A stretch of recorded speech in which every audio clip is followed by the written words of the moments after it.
Spain में इतिहास की सबसे बड़ी आग से हाहाकार मच गया है। ये वीडियो दिखाने से पहले सवाल यह भी है कि हम भारत के लोग स्पेन के इस भीषण अग्निकांड से क्या सीख सकते हैं। स्पेन के वेलेंशिया में यह आग गुरुवार की शाम को लगी। पहली मंजिल से लेकर 14 मंजिल तक एक बड़ी इमारत आग में जलकर खाक हो गई। आग लगने की वजह शॉर्ट सर्किट हो सकती है, लेकिन जब आग लगी तो उस समय 14 मंजिला अपार्टमेंट में 3000 लोग मौजूद थे। सबकी जान मुश्किल में फंस गई। इसके बाद हर एक जिंदगी को बचाने के लिए स्पेन में सबसे बड़ा रेस्क्यू ऑपरेशन शुरू किया गया और स्पेन को इसमें काफी हद तक सफलता मिली। भीषण आग के इस तांडव से स्पेन दहल उठा, क्योंकि 14 मंजिला इमारत में शायद ही ऐसा कोई फ्लोर बचा होगा जहां तक आग नहीं पहुंची होगी। आग कितनी भयानक लगी इसका अंदाजा इस दूसरे कैमरे से भी लगा। आग लगी थी एक इमारत में, लेकिन फैलते हुए दूसरी बिल्डिंग को भी चपेट में ले लिया। अब यहां देखिए, इस जगह अपनी बालकनी में खड़ी एक महिला बदहवास जान बचाने के लिए चीखती रही, चिल्लाती रही। इसी तरह का तीसरा वीडियो भी काफी परेशान करने वाला था। कैमरे को जब जूम किया गया तो अपने घर के बाहर की बालकनी में 2 और लोग आग में फंसे दिखे।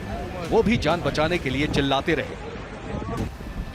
पता चला कि इस 14 मंजिला इमारत में ऐसे 1-2 परिवार नहीं, बल्कि घटना के वक्त अंदर 3000 लोग मौजूद थे। इमरजेंसी सायरन बजने के कारण ज्यादातर लोग वक्त रहते बाहर निकल गए, लेकिन जो नहीं निकल पाए वो लपटों में घिर गए। लोगों के आग में फंसे होने की सूचना जब प्रशासन को मिली तो वेलेंसिया शहर में हड़कंप मच गया। इसके बाद युद्ध स्तर पर लोगों को बचाने के लिए रेस्क्यू ऑपरेशन शुरू हुआ। इस आग में फंसे लोगों को कैसे बचाया जा रहा था, इससे जुड़ा एक वीडियो भी वायरल हुआ।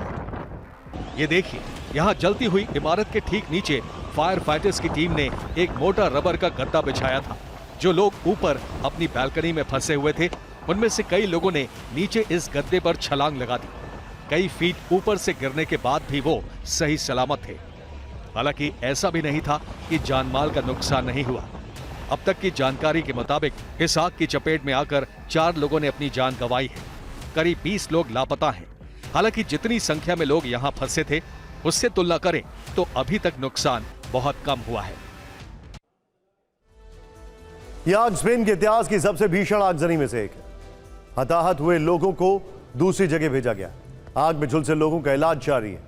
शुरू में आग 10वीं मंजिल पर लगी थी, लेकिन तेजी से इसलिए फैली क्योंकि उस वक्त हवा बहुत तेज चल रही थी। आग लगने की वजह शॉर्ट सर्किट हो सकती है, ऐसा कहा जा रहा है। स्पेन में 5 महीने के भीतर यह दूसरा बड़ा अग्निकांड है। इससे पहले स्पेन के मार्सिया शहर में एक नाइट क्लब में आग लगी थी।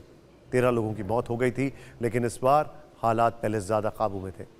इसकी वजह थी लोगों के साथ प्रशासन की सजगता, जिसने जिंदगी बचाने के लिए 12 घंटे का नॉन स्टॉप रेस्क्यू ऑपरेशन चलाया। अब जरा इसकी तुलना दिल्ली में कुछ दिन पहले लगी आग से करते हैं। 21 फरवरी को दिल्ली के द्वारका सेक्टर 10 में पैसिफिक अपार्टमेंट में आग लगी थी। एक फ्लैट में लगी इस आग के बाद घर के अंदर मौजूद बुजुर्ग सास और बहू ने बालकनी से नीचे छलांग लगा दी, लेकिन इस कोशिश में बुजुर्ग महिला की दर्दनाक मौत हो गई। जबकि स्पेन में ऊपरी मंजिलों पर फंसे लोगों ने भी नीचे छलांग लगाई तो उनकी जान रबर के गद्दे बिछाकर बचा ली गई। बीते 15 फरवरी की घटना है। दिल्ली के अलीपुर में भी ऐसे ही एक भीषण आग लगी थी। पेंट फैक्ट्री में लगी इस आग की चपेट में आकर 11 मजदूरों की मौत हो गई। भारत में ऐसी दर्दनाक घटनाएं जैसे अब आम सी बात हो गई। इसका नुकसान कितना होता है ये भी देख लेते हैं। दिल्ली में आग लगने के कारण अब तक इस साल 32 जाने जा चुकी हैं। एनसीआरबी के आंकड़े बताते हैं साल 2022 में आग लगने की घटना से देश भर में करीब 7500 मौतें हुई हैं। इनमें बिल्डिंग और घरों में आग लगने की से मौतों की संख्या करीब 4000 थी, यानी 53.5% लोग बिल्डिंग और घरों में आग लगने की वजह से मारे गए। यानी अपने देश को लेकर चिंता ज्यादा करनी चाहिए। ऐसे में यह भी पड़ताल जरूरी है कि दिल्ली एनसीआर में ऊंची इमारतों में फायर सिस्टम सेफ्टी कितना मजबूत है। क्या फायर सेफ्टी नॉर्म्स के नाम पर हाई राइज बिल्डिंग्स में सिर्फ खाना पूर्ति होती है? स्पेन में भीषण अग्निकांड के बाद टीवी9 संवाददाता अभिजीत ठाकुर इस सवाल का जवाब जानने के लिए फरीदाबाद के एक अपार्टमेंट पहुंचे।